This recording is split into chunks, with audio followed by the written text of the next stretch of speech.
가입 나이도 바뀌고요. 보장 연령도 싹 바뀝니다.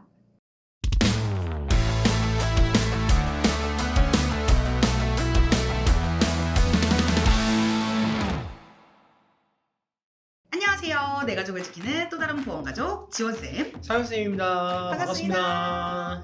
네, 최근에 실손의료보험의 개편이 논의되면서 5세대 실손보험에 대한 이야기로 좀 떠들썩한데요.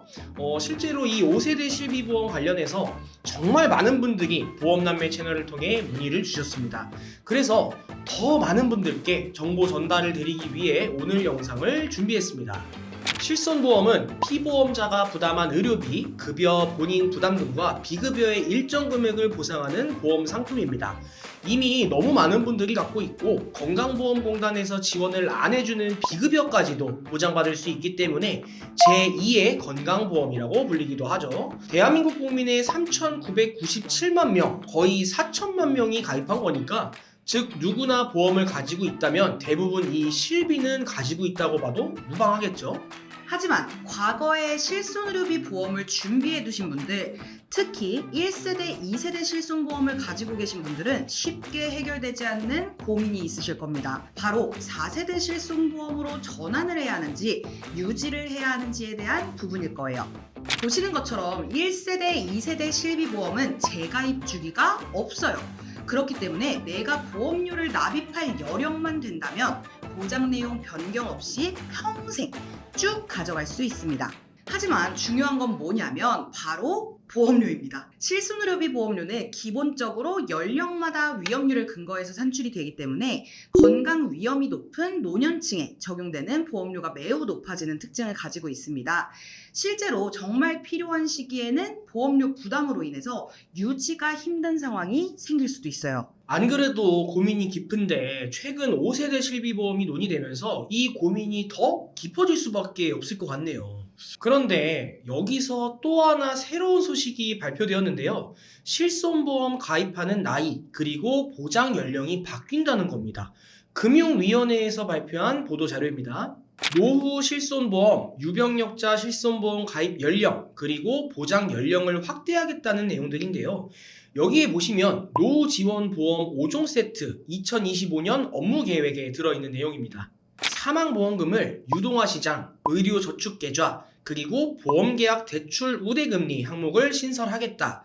여기에 네 번째 나와 있는 노후 유병력자 실손보험 가입 연령 및 보장 연령을 확대하겠다는 내용이 주된 내용입니다. 지금까지는 노후 실손보험은 9개 회사에서 유병력자 실손보험은 13개 회사에서 판매했습니다. 그렇지만 가입 연령은 유병력자 70세까지, 노후 실손보험은 75세까지였고 그 이후에는 아예 가입 자체를 할 수 없었는데요. 그리고 보장 연령도 100세까지로 운영되고 있었는데 이것을 확 바꾼다는 겁니다. 확 바꾼다고요? 확 바뀝니다. 도대체 어떻게 확 바뀌냐? 지금 실손보험 가입에 대한 현행이죠. 70세, 75세를 90세로 확대시킨다는 이유는 가입 연령을 제한해뒀더니 실제 노령층의 실손보험 가입률이 굉장히 낮았다는 겁니다. 70대는 38.1%, 80세 이상은 4.4%밖에 되지 않았습니다. 그렇기 때문에 아예 나이를 90세까지 확대를 하고 보장 연령도 100세가 아니라 110세까지 확대하겠다고 밝힌 겁니다. 그러니까 표를 보시면 노후 실손은 현재까지는 75세 이하 표준체, 유병력자 실손은 70세 이하로 가입 연령을 정해두고 있었던 것을 앞으로는 노후 실손, 유병력자 실손 모두 90세 이하까지 가입할 수 있도록 바꾼다는 겁니다. 그렇기 때문에 혹시 나이가 들어가면서 앞으로 실손보험 가입 자체가 안 된다고 생각하셨던 분들은 가입 연령 자체를 정부에서 아예 바꾸겠다 보도했기 때문에 이 부분은 중요한 정보로 기억해 두셔야 하고요. 또 혹시 이런 정보를 몰라서 아예 실손보험을 가입할 수 없겠다고 생각했던 분들도 이제는 제도 자체가 바뀌었기 때문에 이 부분은 꼭 기억해 두시면 좋을 것 같습니다. 본 광고는 손해보험 광고심의 기준을 준수하였으며 유효기간은 심의일로부터 1년입니다. 자, 우리 노후 실손도 준비가 가능해졌는데 최근 금융위원회 보도 자료를 보게 되면 급여 병행 필요성이 낮고 남용 우려가 높은 비급여 치료의 경우 함께 행해지는 급여 진료까지 전액 본인이 부담하는 병행 진료 급여 제한 방안이 구체화되었다고 나와 있습니다. 기존의 4세대 실비보험의 경우 급여는 20%, 비급여는 30% 본인 부담금이 있었죠. 하지만 이 본인 부담금이 더 높아지거나 전액 모두 내가 부담해야 되는 상황도 생길 수 있을 것으로 예상해 볼 수 있을 것 같습니다. 두 번째는 실비보험의 급여 자기 부담률을 건강보험 본인 부담률에 연동한다는 건데요. 기존 실비보험의 급여 항목 자기 부담률은 20%였지만 경증 환자의 경우 상급종합병원이나 응급실 등에서 건강보험이 급여 진료의 20%보다 더 높은 본인 부담률을 부과하는 경우에는 실손보험도 이와 동일하게 자기 부담률을 인상한다는 내용이에요. 그래도 한숨 쉬지 마시고 네. 그나마 다행인 점은 의료 부담이 높은 중증 질환, 희귀 질환자 등 이런 분들에 대한 보장은 유지될 예정이라고 합니다. 그나마 좀 다행이라고 볼 수 있을까요? 그러게요. 자, 그럼 여기서 국민건강보험의 본인 부담률은 어느 정도인지 지금 바로 확인 한번 해볼게요. 상급 종합병원의 경우 외래 진료 시 본인 부담률이 최대 60%까지 될 수 있는데 만약 실비보험 급여 항목에 본인 부담률을 동일하게 적용해서 60%까지 올라간다면 환자가 부담해야 하는 본인 부담 금액은 생각보다 더 많아질 수 있을 것으로 예상이 됩니다. 부담스러워질 수 있다는 뜻이네요. 네. 그렇게 되면은 높아진 자기 부담금과 비급여 치료 비용에 대해서 충분히 대비를 해야겠네요. 네, 맞습니다.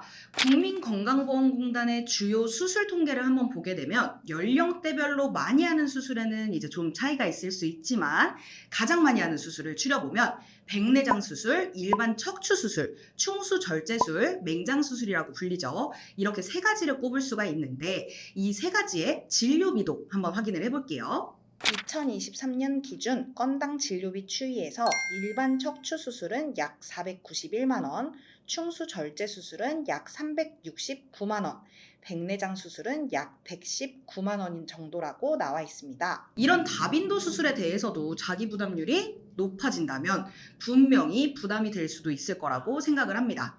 네, 요거를 조금 쉽게 제가 정리를 해보자면은 높아진 자기 부담금과 비급여 수술 등에 대비하기 위해서 정액으로 보상되는 수술비 특약을 준비하면 많은 도움을 받을 수 있다는 거죠. 네, 맞아요. 그럼 이 수술비를 도대체 어떻게 준비해야 되냐고 궁금하신 분들도 계시겠죠? 그래서 준비했습니다. 실손보험을 보완할 수 있는 수술비 플랜 이렇게만 준비하시면 100점 만점입니다. 모두 집중해주세요.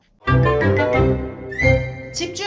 먼저 앞서 보여드렸던 다빈도 수술로 수술을 했을 때 보장 금액부터 알려드리도록 하겠습니다. 1호종 수술비의 경우에는 수술 기법에 따라서 달라질 수 있다는 점 참고해서 봐주시면 너무 좋을 것 같고요. 자, 일단은 40대 여성 기준 설계입니다. 먼저 백내장과 녹내장 수술을 했을 때 1호종 수술비 중 1종에 해당되기 때문에 30만원, 그리고 일반 질병 수술비 30만원, 이런 식으로 중복 보장이 가능하거든요. 합산하면 60만원 보장을 해주는 거고요. 일반 척추 수술과 충수염 절제술은 1호종 수술비 중 2종에 해당돼서 50만원, 그리고 일반 질병 수술비 30만원, 이렇게 중복 보상이 가능합니다. 두 가지 합산하면 80만원 이렇게 보상이 되는 거예요. 건강검진하다가 용종 하나 떼어내더라도 2종 수술비와 일반 질병 수술비 중복 보장되어 80만원씩 지급이 됩니다. 와, 용종 하나 떼고 80만 원이 지급되는 건가요? 그럼요. 자, 그런데 이 설계안 보시면 체증형이라는 글자 보이실 거예요. 10년 뒤에는 보험료 변동 없이 보장을 2배로 해주겠다는 뜻인데요. 그렇게 되면 백내장과 녹내장 수술 시 90만 원, 척추 수술과 충수염 절제술 시 130만 원, 용종 제거 시 130만 원씩 지급이 된다는 건데요. 상해 수술비까지 포함하여 설계를 해도 40세 여성 기준 4만 559원 수술비 플랜이 완성됩니다.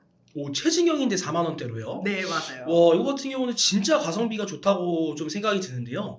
일단 여기서 중요한 건 보험은 변동 주기가 짧은 상품이에요. 매월마다, 주마다 상품이 변경이 될 수도 있기 때문에 이렇게 이슈되는 플랜들은 꼭 체크해 두시길 바라겠습니다.